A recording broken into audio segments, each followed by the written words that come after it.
right, good afternoon, everyone. I'm Andy, and welcome to this week's Team Kentucky Update. We're starting today's update where we usually start, with our red-hot economy that is breaking every record in the books. Since the beginning of my administration, we've now announced over 1,200 new location or expansion projects, bringing in a record $43 billion in new private sector investment and creating 63,600 new jobs at the best three-year wage average that the Commonwealth has ever seen. A big part of that success comes from companies expanding and pursuing new ventures here in Kentucky. In August of 2020, we announced that HVAC Distributing plans to open a second operation under the name Mr. Cool in the Hickory Industrial Park. This is a $7 million investment that's creating 175 new full-time jobs. In August of 2023, the company announced plans to expand that operation, including an additional 2 floors of office space, a large showroom, a video graphics area for marketing, a call center, and a training facility for employees, dealers, and franchisees. Just last week, the company cut the ribbon on this newly expanded facility, a $5.35 million investment that's creating 40 new jobs. HVAC Distributing has been a part of the Commonwealth's logistics and distribution industry for about 10 years, and I'm excited to see them branch out with this edition of the Mr. Cool brand. Congratulations to this Team Kentucky partner for this additional step forward. Next, we're joined by 2 brothers who have gone into business together, and they are investing big in Kentucky.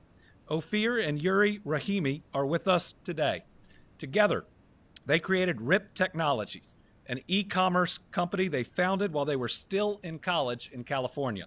In 2023, they began a new platform called Artilo. This new brand lets artists sell and distribute their work online. It's an all-inclusive business that handles printing, framing, and shipping of artwork all around the world. They were based in Miami, Florida, but they found a large warehouse in Mount Sterling and moved to their new Kentucky home last year. RIP Technology pledged to create and maintain 46 jobs here in Kentucky, and after only about a year and a half, they're already up to 30. That is a great start. They source their lumber from Kentucky. They donate to nonprofits in the area, and they've begun to recruit their workforce from Montgomery County High School. We recently announced $700,000 will go to the Montgomery County Fiscal Court. These funds will help the county and the Industrial Authority purchase manufacturing equipment and then lease it to the company. I'd like to invite these 2 brothers to speak for a couple minutes about moving their company to Kentucky and their great plans for the future. Please join us. Welcome. Welcome. Please. Well, first off, this is an absolute honor. I'm definitely a little nervous, so it's cool to be in front of the camera and, of course, speak to all of you. It's been an incredible journey the last year and a half, moving our business from Miami to Mount Sterling. I do want to give a couple of thank yous. So first off, to our staff, none of this is possible without all of them. We've eclipsed roughly about a 50-person team at this point, and every single day, everybody wakes up to contribute their best, and it's an incredible team that we've built. On top of that, from the local government there, I want to give a quick shout out to Jason Rainey from the Industrial Authority. He's been incredibly helpful to bring us into the area, to allow us to understand, working with the CBDG grant that we've been able to work with. And then on the state level to make this possible as well. It's an incredible opportunity. On the federal level, we've been, in the last couple of years, really building an industrial base in the United States. And it's incredibly important that small businesses like us have access to capital to be able to build very productive, incredible equipment that allows us to be highly productive and to rebuild that industrial base that for years has shifted overseas. So this is really an incredible opportunity for us to continue to build manufacturing here, provide high quality jobs that are very productive, and to continue to grow in the state of Kentucky. So thank you. Yeah, as I was sitting down, I was thinking about what to talk about, and I think something like this is something to talk about, because when we were in Florida, the only time we communicated with our local government was if there was a bill to pay or something like that. And so this has been a pleasure. It's been a pleasure also with local government in Kentucky, and with the grants, with the grants, we're going to be able to invest in a lot of the future in our business, which is going to look like a lot of robotics, a lot of automations, and that's going to allow us to not only increase the number of jobs we can provide, but also better paying jobs, because the more productive we can make our employees, the more we can pay them, and the more everyone kind of wins. So we're super excited about that. We're also super excited to continue investing in Kentucky. It's been a pleasure being here, and yeah, we're very grateful for the opportunity. And for us, looking back, we've only really been here a year and 6 months, and yeah, very happy that we made the move, for sure. Great. Thank you. Appreciate it. Thanks. Thank you to Rip. That's how you build your new Kentucky home. And I think we also heard how when you do it right, you can be both pro-business and pro-worker. The better the business does, the better the workers do. I want to give a shout out to an important Kentucky employer that continues to invest and create jobs for Kentuckians. Ford Motor Company recently announced another $60 million investment, creating 100 additional new full-time jobs at the Kentucky truck plant in Jefferson County.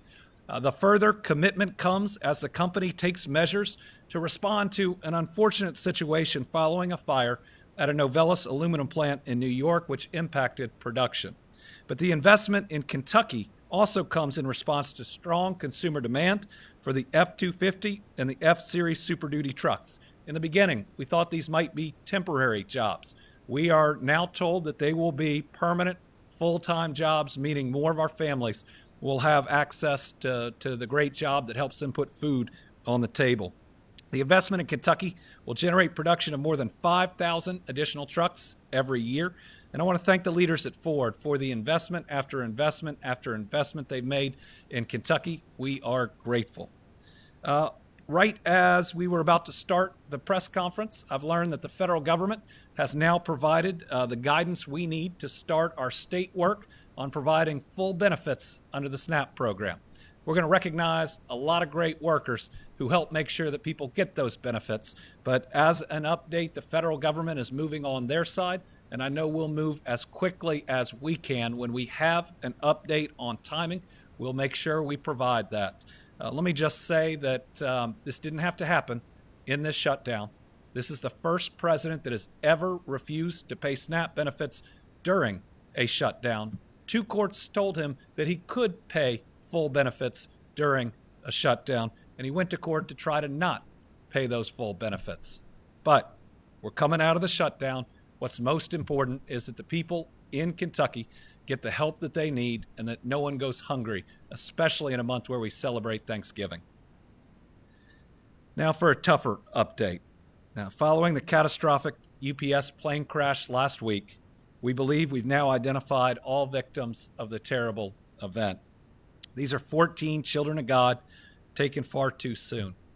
Their names are Captain Dana Diamond, Captain Richard Wartenberg, First Officer Lee Truitt, Angela Anderson, Carlos Fernandez, Lou Fedone, Kimberly Asa, Trina Chavez, Tony Crane, John Lukes, John Spray, Matthew Sweets, Ella Petty Wharton, and Megan Washburn. These families need our prayers, our love, and support more now than ever. Let's be there with them in their time of need. We're in this together just like we've always been in the hours, the days, the months, and the years after all we've been through. We've proven through tornadoes and floods that we are strong but kind people, and we need to make sure that these families get our very best, just like every other family impacted by any of these disasters has gotten our very best.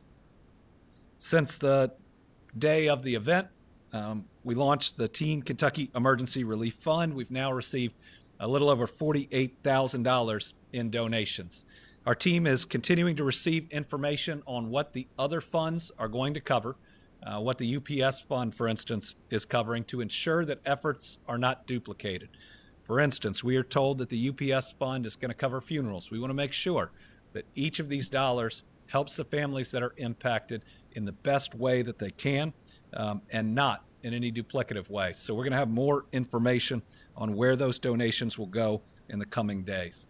To everybody impacted, we love you, we care about you, and we'll be here for you not just today, but in the years to come. All right, next up, a update on our water supply infrastructure improvements. This is about not just telling you when we have initial announcements, but coming back and making sure that you see what these dollars go into, and when we complete projects, how they're going to make our lives better, how our families are going to benefit from these investments. Today, we're going to talk about Eastern Kentucky, where we continue to make progress to repair or replace water infrastructure. As you can imagine, the terrain in Eastern Kentucky can be a challenge to both build and maintain adequate water lines. Many were hit hard by flood after flood after flood, and many of our systems are older, in need of repair. So Team Kentucky received $9 million through the Water Supply Replacement Program, and we've been working to complete 5 projects in Breathitt, Knott, and Perry counties. A few weeks ago, we completed 2 projects in Breathitt and Knott counties that upgraded water lines and repaired infrastructure. The Breathitt Multi-Sites project repaired infrastructure that was severely damaged in the 2022 floods. This $1.7 million project replaced over 6,000 feet of water line, which improved service to 950 Kentucky households. The Big Branch to Montgomery Creek project in Knott County is now also complete. A second project will continue the new water line from Montgomery Creek to Talcum. These projects are installing over 68,000 feet of water line along KY 80 near the Knott Perry County line. It's going to improve service to 2,500 existing customers and provide service to new customers in the future. These projects are important to the health and well-being of our families. Clean, safe, reliable drinking water should not be in question for anyone, and Team Kentucky is working to make that a reality. Next, we have an update on our recruitment efforts by the Kentucky State Police for our next cadet class. Last week, the State Police announced that Post 4 in Elizabethtown and Post 12 in Frankfort, which serves Louisville and Lexington, are now available for post assignments. This begins with Cadet Class 107, which is scheduled to begin in May of 2026. The annual starting salary for Cadet Class 107 is $69,500. That comes with a comprehensive benefits package, including hybrid retirement and sick leave buyback options. The Kentucky State Police serves all 120 Kentucky counties and touches every corner of our Commonwealth. Troopers who know the communities they serve are essential to building a new, safer Kentucky home, and we encourage interested individuals to apply. Cadets without a prior background in law enforcement will undergo an intensive 24-week training regimen with over 1,000 hours of classroom and practical field study. What I'd say is getting through that program is not easy, but it makes sure that you are well trained and as safe as you can be on the job on day one. They're trained in various critical topics, including constitutional law, juvenile law, traffic laws, crisis response, criminal investigations, and community relations. Individuals with prior law enforcement experience who want to join the state police can apply for a 14-week accelerated program, fast-tracking your journey to become a trooper. Individuals who graduate from the training academy are eligible for final hiring from posts 1, 2, 4, 5, 6, 12, and 16, and will receive guaranteed assignments at their home post location. All other applicants will be assigned to their home or a bordering post or available positions as the agency needs. The deadline to apply is December 5th, 2025. Those interested can visit joinksp.com to learn more. All right, this week, our country came together to recognize Veterans Day. As Americans, we must continually give thanks to our veterans for their bravery, selflessness, and dedication to our great country. Our country is home of the free because of the brave, and we must work to be worthy of their sacrifices which sustain us. In the Commonwealth, we take that responsibility seriously, and I'm proud to say that Team Kentucky's Department of Veterans Affairs sees that through every day. From helping with benefits and compensation to veteran employment and education, supporting women veterans, caring for our veteran cemeteries and more, KDVA sees this work through with pride.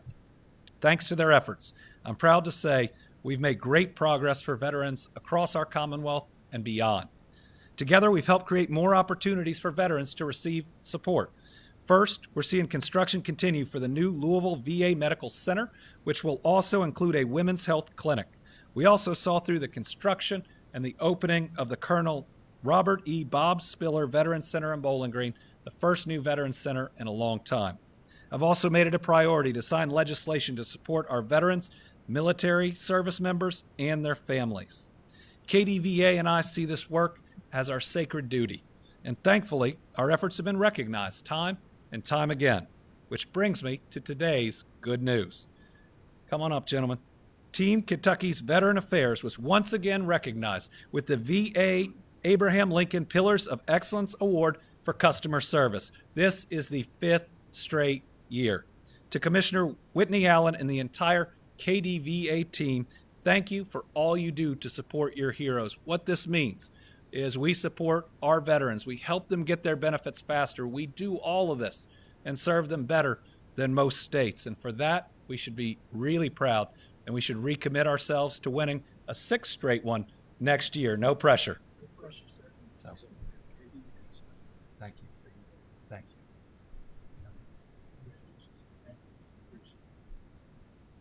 Pretty special.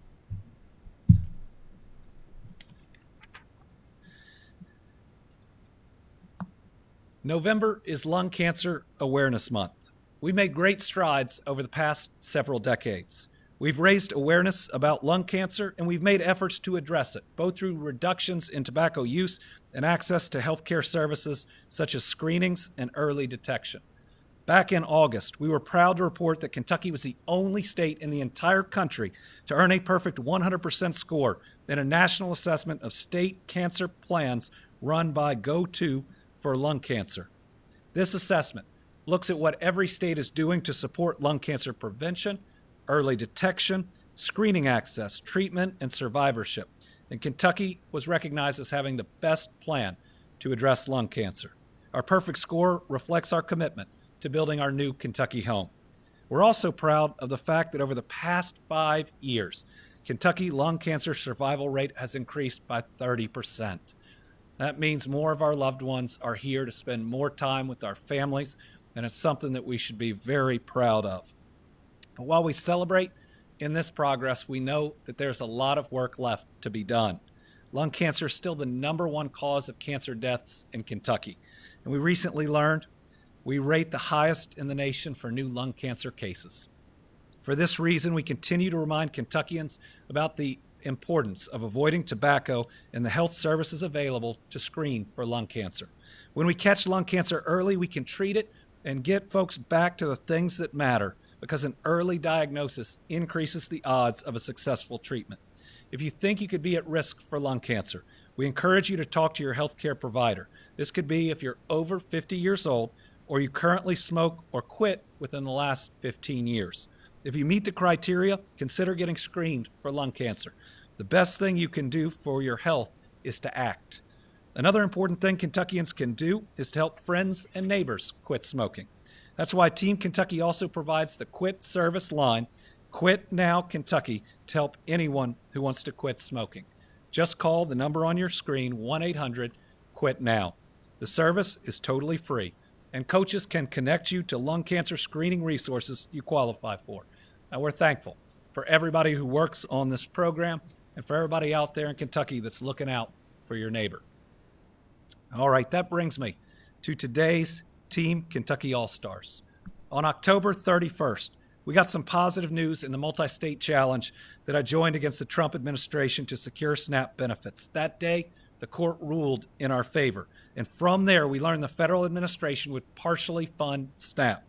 While only partial, it was still a step in the right direction. We knew it was going to help people that were really worried, and we wanted to get that help out as fast as possible. So, our Department of Community-Based Services and the CHFS Office of Application Technology Services worked through the night to process and submit files. And on November 6th, we were able to confirm that we were the first state, or at least one of the first, to process those partial SNAP benefits. This was coming in late at night and working through the night, giving up that sleep, sacrificing, knowing there were so many Kentuckians out there that needed help, and this was going the extra mile, going above and beyond. We got this done for our fellow Kentuckians thanks to these dedicated team members who I'd like to invite up. They are our Team Kentucky All-Stars. If you all please join me, we want to recognize you for your great service. As they're coming up, we remind you that more than 600,000 Kentuckians rely on SNAP.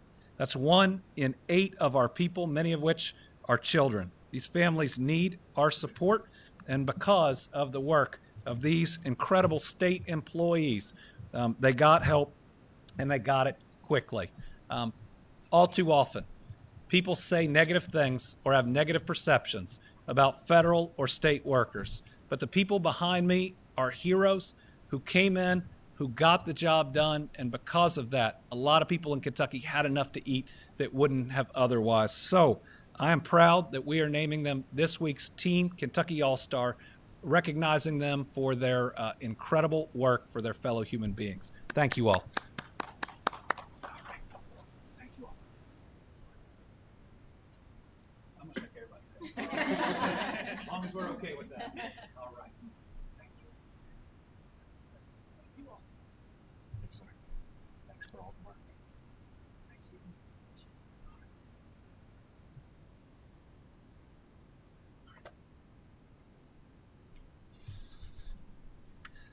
And now I recognize that they are headed back to work because we have to process now the full benefits that are coming. But I know that there are no state employees anywhere in the country that are more focused on getting this help out.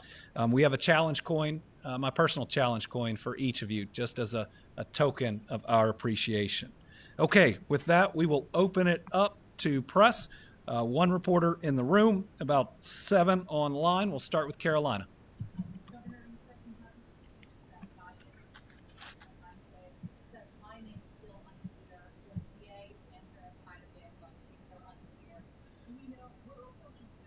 Right. So I know that we're going to work this as fast as we can.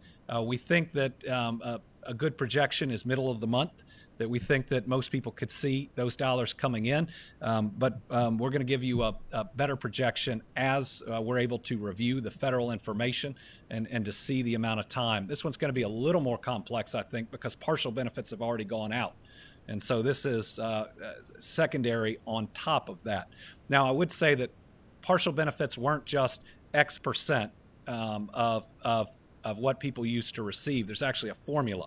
So it's X percent minus another amount, which is how it normally goes. So one thing that's so good about the full benefits coming is there are some people that were previously getting help that got no help because of the way that the partial formula works. And now they're going to get that assistance here in the middle of the month. So again, I'm very thankful for all these employees.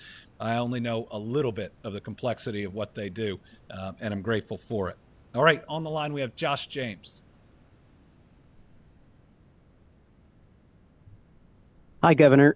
Thanks for taking my call. 2 related shutdown questions. Did ending the shutdown without getting Democrats' core demand saddle the candidates that you'll be hoping to elect next year with a harder case to make when they face voters who saw that deal as maybe not worth the long interruption? And are you in agreement with Senator Paul that the hemp-related language in the government funding bill poses an existential risk to the state's hemp industry, or do you see those tighter restrictions as necessary? I haven't had a chance to review the language on hemp, but hemp is an important industry in Kentucky. We should have appropriate safety regulations around it, but we should make those regulations here in Kentucky, talking to the industry and making sure that we get that balance right. I think that we can protect our kids. I think that we can do the right thing to protect all of our people while not handicapping an industry that supports a lot of people. On the shutdown, what I'd say is that no one wins a shutdown, but I believe that there were 2 losers coming out of this shutdown. First, congressional Republicans, which showed that they were absolutely unwilling to pass a law that would extend tax credits, even though they'd passed a law that extended tax cuts. They basically said, we will not take the step that's necessary to prevent millions of Americans' health care from going up significantly. I think the second loser is our current president, who very clearly said that he was willing to allow people to go hungry for political leverage. He said he didn't have the authority to fund SNAP, even though every other president has. When we went to court and the court said, okay, you can provide full benefits, he went back to court to fight against sending food to people. I don't say that because I'm a Democrat. I say that because I'm the governor of Kentucky that had 600,000 people that were worried about their next meal, and it could have been entirely prevented the whole time. Our people and the American people are not pawns, are not political leverage. And in a state and in a country where we grow enough food for everyone, no one should have to worry about their next meal. Tom Latek, Kentucky Today. Thank you, Governor, and good afternoon to you. In addition to SNAP, now that the president has signed the legislation, are there any other federal funds that had been frozen that Kentucky will now be able to receive? Yeah, there's going to be a number of programs that should now be funded. I don't know exactly how the timing will work. TANF, which helps families in need, we had provided state funding for the period of time of the shutdown. We expect to get full reimbursement of that, but now we will have the federal portion coming in. Head Start was seeing challenges, but one of the most important parts is we have about 20 to 30,000 federal employees in Kentucky. They've been going without a paycheck at all. Life's already too hard right now. The bills pile up. It seems like there's nothing left over for most people at the end of the week and the end of the month. And then imagine not getting a paycheck at all for that period of time. So certainly glad that our federal workers are going to be back on the job. I think about places like our federal parks, Mammoth Cave, all those individuals who I've gotten to know some of them really well, going without their salary, which they depend on. Those are our Kentucky families living in those areas. So very glad to see them both back at work and to get that back pay. Morgan Regal, WPSD. Good afternoon, Governor. As you know, there was another major wreck on the I-24 bridge in Paducah connecting Illinois and Kentucky earlier this week. Residents continue to express concerns about safety as construction continues, saying that the current precautions are not doing enough to limit accidents. What is your office doing to protect drivers going to and from Kentucky? Yeah, we've been discussing this with the Transportation Cabinet. As we see more accidents anywhere, we always have to be willing to ask the question, are we doing enough? What else can be done? Is there proper signage? And so not just in this instance, but in any of them around the Commonwealth, we don't want to see people in those accidents. It's one of the reasons, for instance, in construction zones, we've now put the cameras in because we've seen folks that are speeding in other parts of the state that can cost the life of somebody working in those areas. So your safety when you're on the roads and bridges of Kentucky is paramount. It's something we think about every day. I have a new driver in my family who has at least his provisional license, and you worry about them when they're on the roads. So we're going to continue to look at both that bridge and other areas where we see too many accidents and see what else can be done. Madison Elliott, WLKY. Hi, Governor. I have two questions for you. One, first regarding the SNAP timeline. I know you say you guys are working on what that timeline will look like. What is that timeline dependent on, and is the hope to get those full benefits out before the end of November? And then two, can you just address the $50 million project to improve I-71 in Louisville? Excited about the I-71 project. It is going to reduce traffic congestion. That's an area I used to live close to and know how it can back up. It's going to improve safety. And anytime you are expanding an interstate with lanes, it gets the attention of more businesses, and it's going to give us an opportunity just to go that extra mile on economic development, an investment that needed to happen. Again, it's going to reduce traffic. It should make your commute time potentially a little bit shorter, and it's going to improve public safety. On the SNAP timeline, we just got the guidance from the federal government as I walked out here. So we'll have to give you an updated timeline, but yes, certainly by the end of the month. I mean, we're going to beat that. We're hoping to get it done as quickly as possible, but I want to let all these heroes that were just up here get back to work and get started on it. We'll have more information out on our social media channels. My Nebraska traveling buddy, Isaiah Kim Martinez. Hey, thank you, Governor. I had a couple questions as well. First, do you believe it was the right move by those 8 senators who broke with the Democratic Party to reopen the government? And second, I know you say you generally don't talk about this pre-primary, but I wanted to get your thoughts on Dale Romans announcing his. Well, Dale Romans is a friend. I don't intend to get in the Senate primary. We got a number of good candidates that are in it. Dale is one of them. He's a smart guy. He's a great trainer. He's been a friend of mine for a long time. Have some other friends in it as well. What I hope we have is a spirited primary that makes everybody better with a candidate that comes out of it that is tested and ready for the general. Tell me the other question. Oh, on the shutdown. Well, listen, the shutdown is over. The government has reopened. My goal is to make the best of that as we move forward for Kentucky. You know, there aren't winners in a shutdown, but I think the American people very clearly saw who was fighting for their health care and who didn't care if their health care premiums went up, and they saw who was willing to let people go hungry and who wasn't. And finally, McKenna Horsley from the Kentucky Lantern. Thank you, Governor.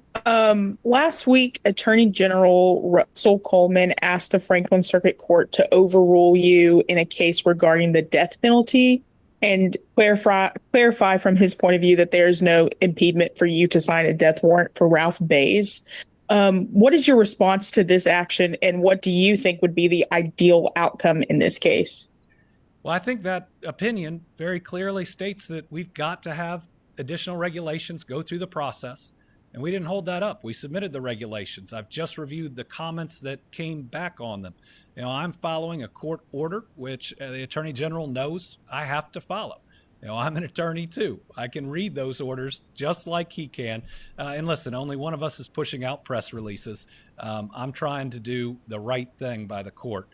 But what I'm also trying to do is to be upfront, both with that family and others, that we do not have the drugs required to carry out an execution in Kentucky under the regulations. The pharmaceutical companies will not provide them. And while the Attorney General has said he'll do something or try to secure them, we have not seen any progress in that area. That's where we are with the death penalty right now in Kentucky. We have a full injunction on it.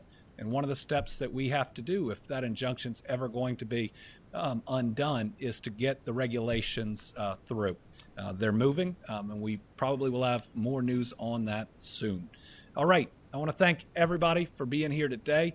I want to ask Kentuckians to continue to live out our faith and values, supporting those victims' families of the UPS tragedy, supporting those that might not have enough to eat during this Thanksgiving holiday month. And I just want to say I'm so proud of all our Kentuckians who donated to food banks, who brought in extra that they might have had, that helped a neighbor during this time. The one thing we do, I think, better than just about anywhere else is we stick together and we help each other in tough times. God bless everybody. I think we're back next week. We're back on the 20th at 1:30, according to Scotty Ellis. Thank you all very much. All right.